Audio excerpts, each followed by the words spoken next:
Hi everyone, welcome to the tutorial on drawing circular ellipses. So when you draw an ellipse, you can have two options. You can draw a traditional ellipse or a circular ellipse. And basically the biggest difference is that the circular ellipse has an A and B axes that are even to each other and a rotation angle of 0. So this is really helpful if you're going to draw a bunch of different ellipses and then you want to go back and edit them or change their shapes in any way. So you can see on my main view, I have a traditional ellipse drawn. To draw the circular ellipse, we're going to come into the custom shape layer. We're going to click feature and go down to ellipse options and then select circle. Press OK and we'll move this out of the way for now.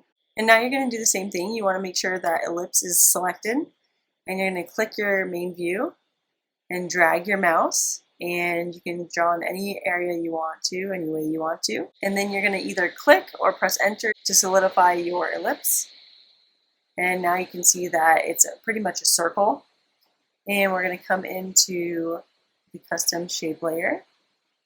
And you can see, if I make this a little bigger, that you still have two ellipse features. But the circular ellipse, if you look at the A and the B axes, are very, very close to one another, and it has a rotation angle of 0.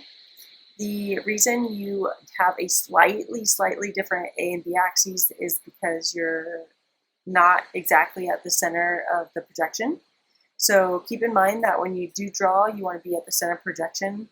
And if you move latitude values, again, like I talked about in the last video, you're definitely going to want to reproject before you draw your shape. If you draw your shape first, it may look like an ellipse, but once you reproject, you'll see that there's actually a lot of distortion there. So that's the same thing with clicking and dragging to a higher latitude. You will have more distortion. So always draw when you're at the center of projection.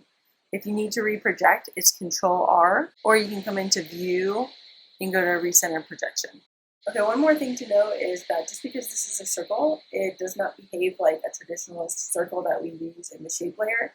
It's not used with a point and a radius to draw it. It actually has an F path of its own, and basically means that it's drawn with multiple points around the perimeter. So it does behave a little bit differently. So to talk about editing your ellipse, you can do the same thing as before. You're going to click the selection key and then click your desired ellipse that you want to edit, and it goes back to ghost mode.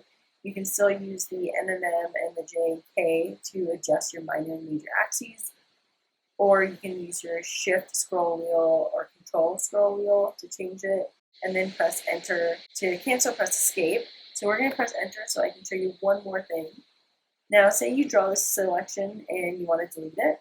You can right click the selection and go to delete selected features, and now it's gone.